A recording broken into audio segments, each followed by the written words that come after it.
Hey guys, how's it going? Anthony Muthraja here, back with part 3 of Jazz Soloing Essentials. No, I did not forget about this series. Alright, so today we're going to take a look at alterations, harmonically and melodically.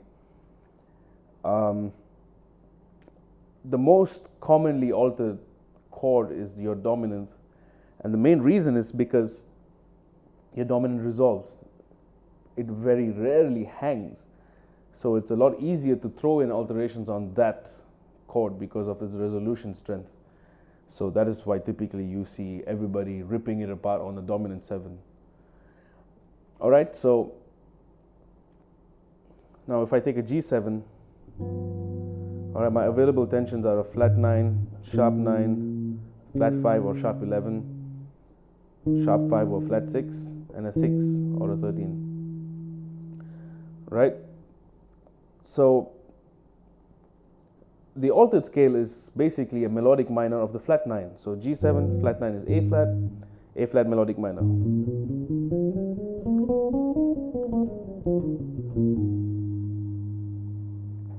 But one of the available tensions on the dominant is not there, which is the 6 or the 13, the E.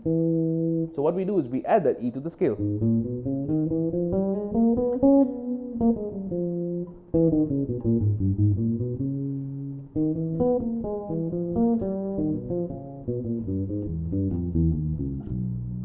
Right? Now that is also the Barry Harris minor 6 diminished scale. I will post a lesson on the Barry Harris method soon, so we'll get to that later. So anyway, the point is to add the note instead of thinking a separate scale just for one tension. So now you have that. So how do you practice this? You know, typically people will take a lick, they'll try to expand it or whatever. That is one way.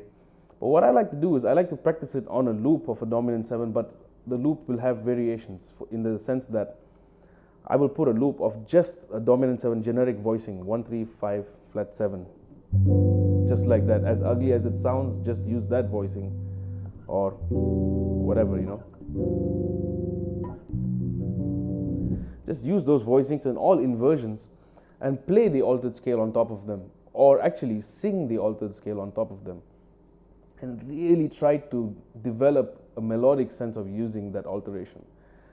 And then after you do that with the generic voicing, you start to add tensions little by little, right? And then take small melodic fragments and try to move them around the scale, try different combinations of the melodic fragments, remove a note and see what happens. For example, if I do something like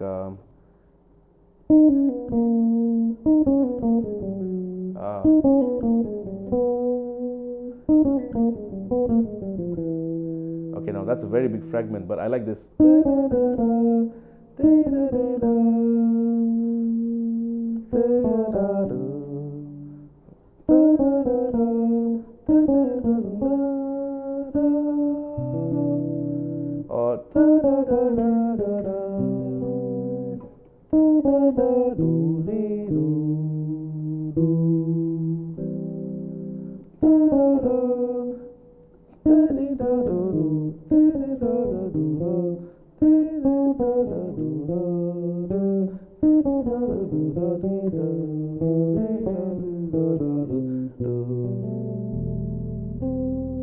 Right?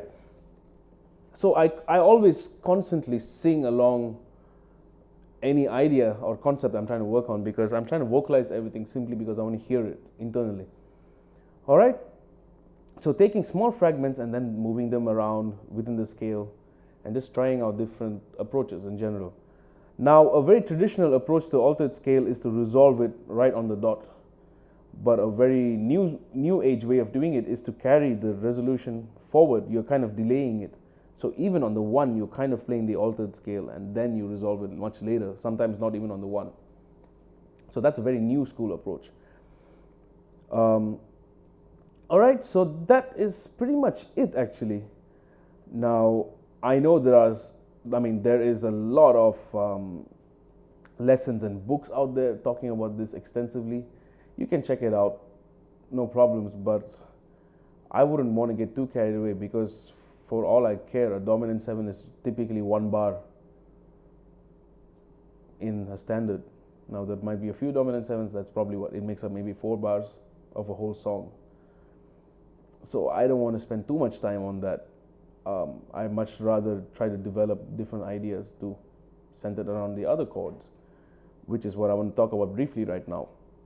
So if some of you might not have seen my first few lessons I did, I talked about navigating through changes. Now there I talk about chord conversions and how I like to simplify certain changes to create motion, so that way I don't struggle when I'm soloing.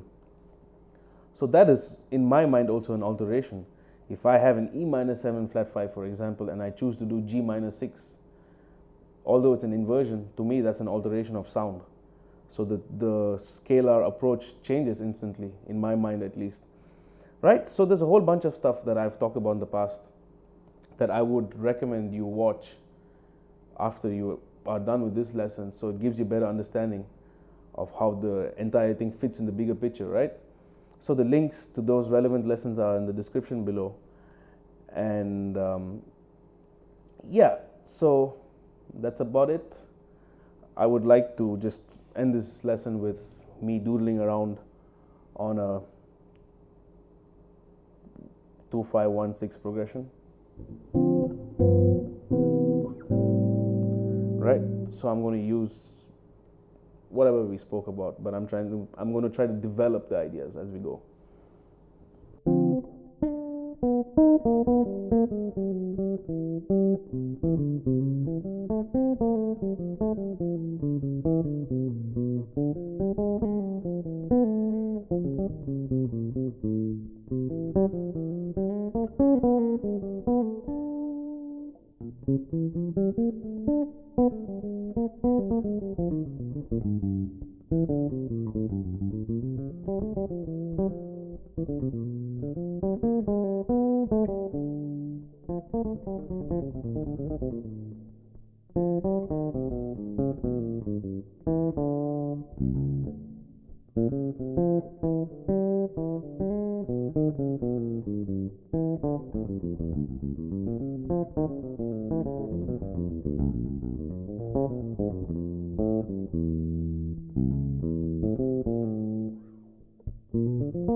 All right, so that was quite the doodle. Anyways, I'll see you guys in the shed. If you guys have any questions, do drop me a message and I will definitely get to replying. I'll see you guys in the shed. I already said that, didn't I? Anyways, peace.